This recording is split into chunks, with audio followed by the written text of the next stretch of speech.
जरा सोचिए, एक शांत खूबसूरत पहाड़ी इलाका है, मौसम भी एकदम साफ है, लेकिन तभी अचानक एक अजीब सी गड़गड़ाहट सुनाई देती है और मन में एक सवाल उठता है।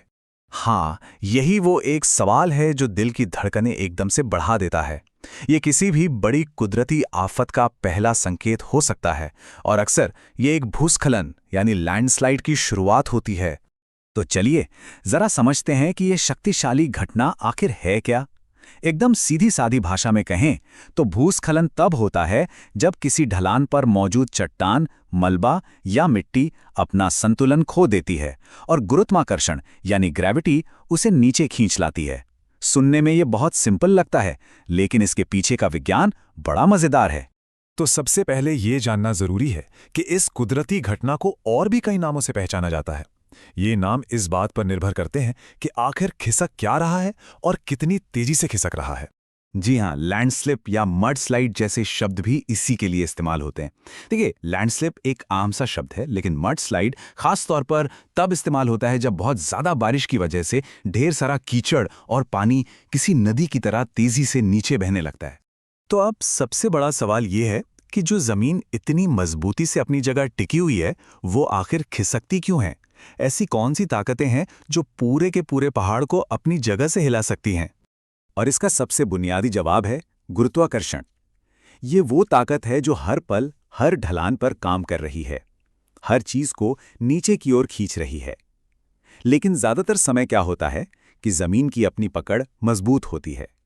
भूस्खलन तो तब होता है जब कोई ट्रिगर इस पकड़ को कमजोर कर देता है। और ये जो ट्रिगर्स होते हैं ना, ये दो तरह के हो सकते हैं। एक तरफ है कुदरती कारण, जैसे ज्वालामुखी का फटना जिससे जमीन कांप उठती है, या फिर मूसलाधार बारिश जो मिट्टी को बिल्कुल कमजोर कर देती है। और दूसरी तरफ है हम इंसानों की गतिविधियां, जैसे खनन के लिए पहाड़ों को काटना या अंधाधुंध पेड़ों की कटाई जो जमीन की कुदरती पकड़ को ही खत्म कर देती है।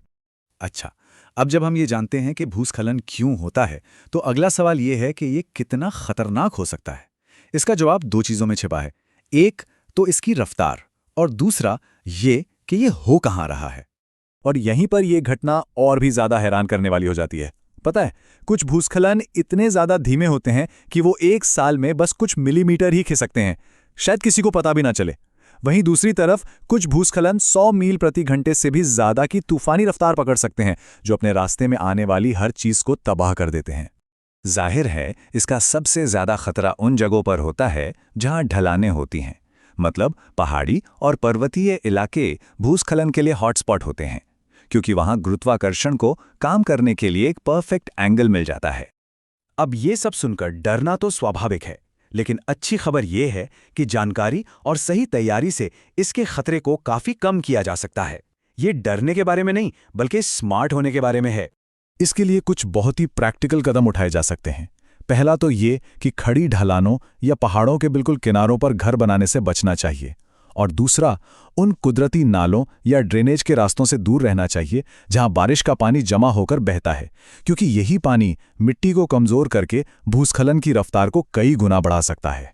अभी तक हमने जो भी बात की वो सब हमारी पृथ्वी के बारे में थी, लेकिन क्या हो अगर कहा जाए कि भूस्खलन सिर्फ एक धरती पर होने वाली घटना नहीं, बल्कि एक ब्रह्मांडीय घटना है। जरा इस स्लाइड को देखिए, ये कितनी शानदार बात है। भूस्खलन हमारे महासागरों की गहराइयों में भी होते हैं, जिन्हें सबमरीन लैंडस्लाइड्स कहते हैं, और जो सुनामी तक पैदा कर सकते हैं।